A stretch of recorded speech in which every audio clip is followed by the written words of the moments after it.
Off. My name is Rich Gadomski. I'm the head of Tape Evangelism for Fujifilm Recording Media USA, Inc. And I'll be presenting on reducing data center energy consumption and CO2 emissions with tape.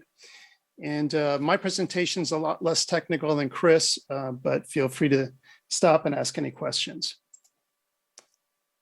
Okay. So my brief agenda will be getting to know Fujifilm. Nami covered some of this, but I have it included also. Then we'll look at the climate change landscape, what's going on globally. We'll look at the energy advantage of tape and the future of tape. So Fujifilm corporate overview, 20 billion, 310 subsidiaries. Recording media is part of the healthcare and material solutions group. We are the world's #1 manufacturer of LTO media. Fujifilm did rank number 46 out of 1,000 companies for the most patents awarded in 2020.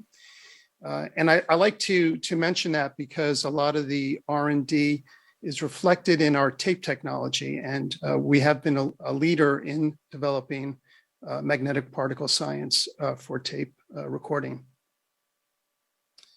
In terms of sustainability goals for Fujifilm, just a couple here that I'll highlight. Target for 2030 is to reduce our CO2 emissions by 45% and to convert 50% of the electricity that we purchase to be from renewable energy sources.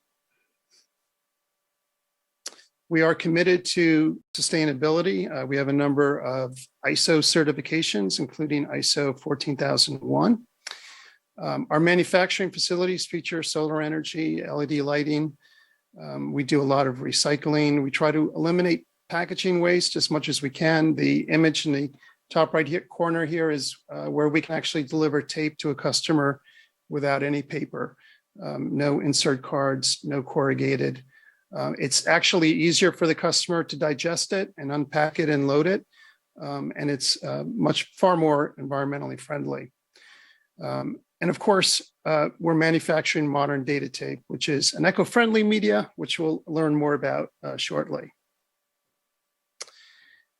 Solar energy install in our Bedford. This is our Bedford factory just outside of Boston. By the way, this is the world's largest LTO manufacturing facility.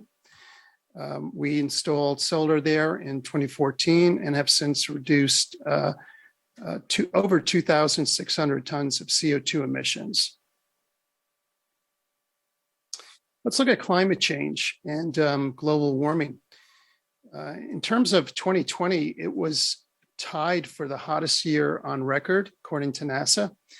And it's looking like 2021 is going to be the evil twin of 2020, probably just as bad, if not worse, than 2020. And by the way, the 2020 tied the year 2016 for the hottest on record, so fairly recently. According to scientists, the world's ice is melting faster than ever. We've lost a sheet of ice 100 meters thick, roughly the equivalent size of the United Kingdom in recent decades. So climate change is getting kind of hard to ignore. Global warming is certainly hard to ignore. And consumer sentiment reflects that. 2/3 of Americans think government should do more on climate.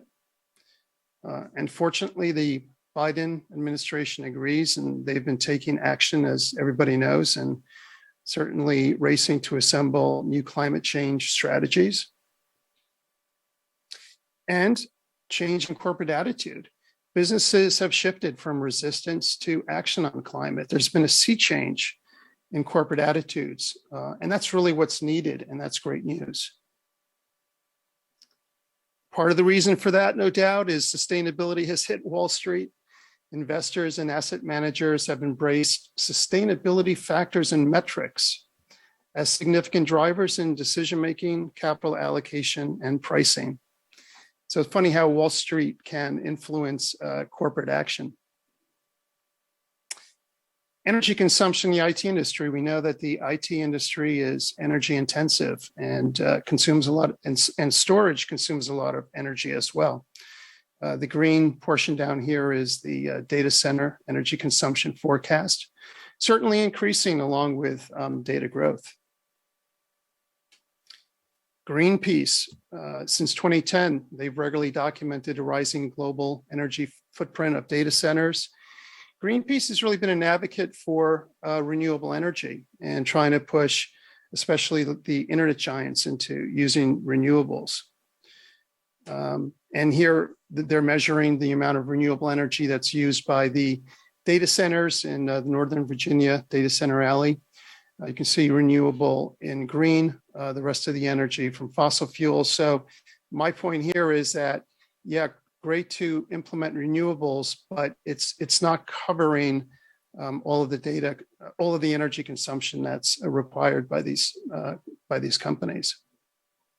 So really, the answer we believe is renewable plus conservation, and that's really how we need to approach energy consumption in the IT industry: renewables plus conservation. And that brings us to the energy advantage of tape. And when we look at the change in persistent data volume, the growth is pretty substantial, 35% compound annual growth rate. And this is according to IDC. But what we also know is that, or believe, is that 60 to 80% of data is rarely accessed after 90 days. It goes inactive, becomes cold. So the question is, why are we keeping that much data on second tier energy intensive disk systems, for example? So tape does have an energy advantage. This is some data from a Brad Johns white paper, Brad Johns Consulting, that came out last year in November. And he looked at the usage phase and compared tape solutions to disk solutions. So in this graph, he's looking at a 10-year period, starting with 10 petabytes, 35% annual growth. And what he is showing is that disk solutions will produce over 3,000 tons of CO2 compared to 383 tons for tape solutions. So tape consumes 87% less energy and therefore produces 87% less CO2. And not only are you reducing energy and CO2 emissions, but you also have the advantage of a lower TCO. So for the same amount of data time period, the reduced cost of energy and other factors contribute to an 86% lower TCO for the tape solution. So it seems to be low-hanging fruit for data centers to go after. You can reduce your energy consumption, reduce your CO2 emissions, reduce your TCO. Hey, Rich, this is Ray Lucchese. 10 petabytes is a sizable storage farm. I mean, what's it look like from a if you reduce it from 10 petabytes to 1 petabyte, does it drop accordingly, or is it there's obviously some level of investment required to go to tape? Yes, Ray, and actually we have a TCO calculator that's online, and we're adding a CO2 component to that. It should be online in a couple of weeks, so I'll be glad to send you the link for that. But you can start to play around with different capacity points and see what impact the CO2 reductions have on that on different capacity models. Okay, good enough. Thanks. I'll be glad to follow up with you on that, Ray. All right. So this is another a more recent research report from Brad Johns Consulting. This just came out at the end of July. So the previous paper looked at usage period. This looks at the total life cycle from procurement of raw materials to the manufacturing phase, distribution, usage, and disposal. And in this paper, Brad is using CO2E. E stands for equivalent because it includes other greenhouse gases that are produced primarily during manufacturing. So comparing HDD over the life cycle to tape, HDD produces 2.32 kilograms per terabyte per year, based on Seagate's information that they publicly report on their 16 terabyte Exos X16 drive. Compared to tape, LTO 8 tape median drives, 0.116 kilograms per terabyte per year. So tape produces 95% less CO2e per terabyte per year. So In the usage period, previous paper, 87%, and the picture actually gets even better when you look at the full life cycle. And when we look at e-waste, this is, for example, if you're storing 100 petabytes over 10 years, the amount of e-waste, if 100% is on HDD, it's 9.2 tons of e-waste. If you have a hybrid solution, say 40% of that data is stored on HDD, 60% on tape, you're looking at the middle bar, 4.8 tons, and then only 1.9 tons of e-waste if you're using tape systems. So I think overall a good story for tape in terms of energy consumption, CO2 emissions, whether you're looking at the usage phase, life cycle, or at disposal with e-waste. And finally, Brad looks at a theoretical what-if scenario. What if all the global data that's currently stored on HDDs, what if best practices were observed and 60% of that data, cold data presumably, was moved to tape systems? Over 72 million tons of CO2e are avoided. So 57% less than keeping all that data on HDD. So finally, future of tape. We recently announced our strontium ferrite demo with IBM, 580 terabytes on a single standard size cartridge. We reached a record in areal density of 317 billion bits per square inch, a record for tape, nowhere close to where HDD is at.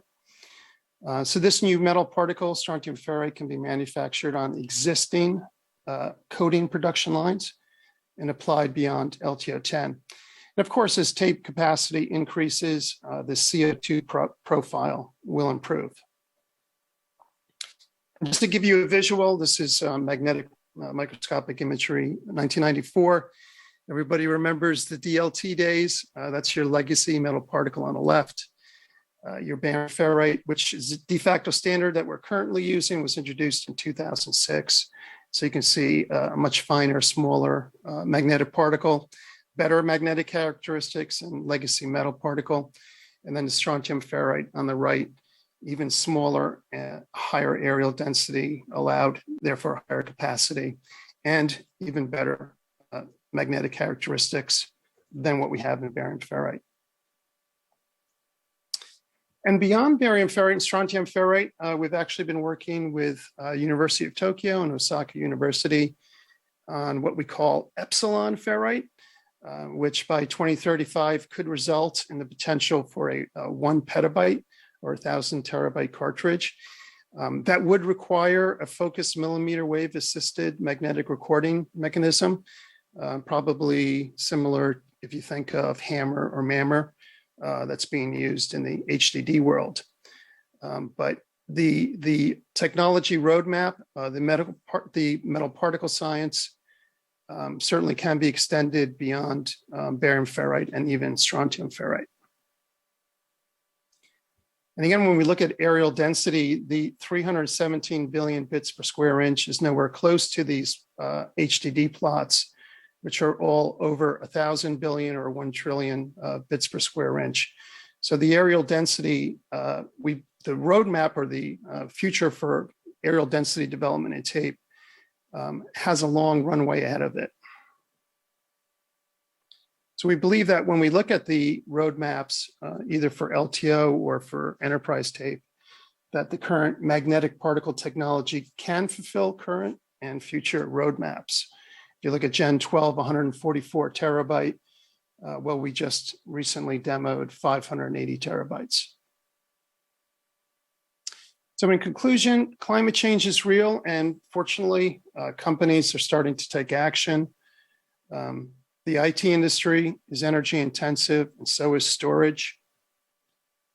We believe that renewables are great, necessary, but conservation is also needed. And we believe that tape technology is part of the solution and has the ability to address large capacity requirements well into the future based on the technologies that we've already demonstrated.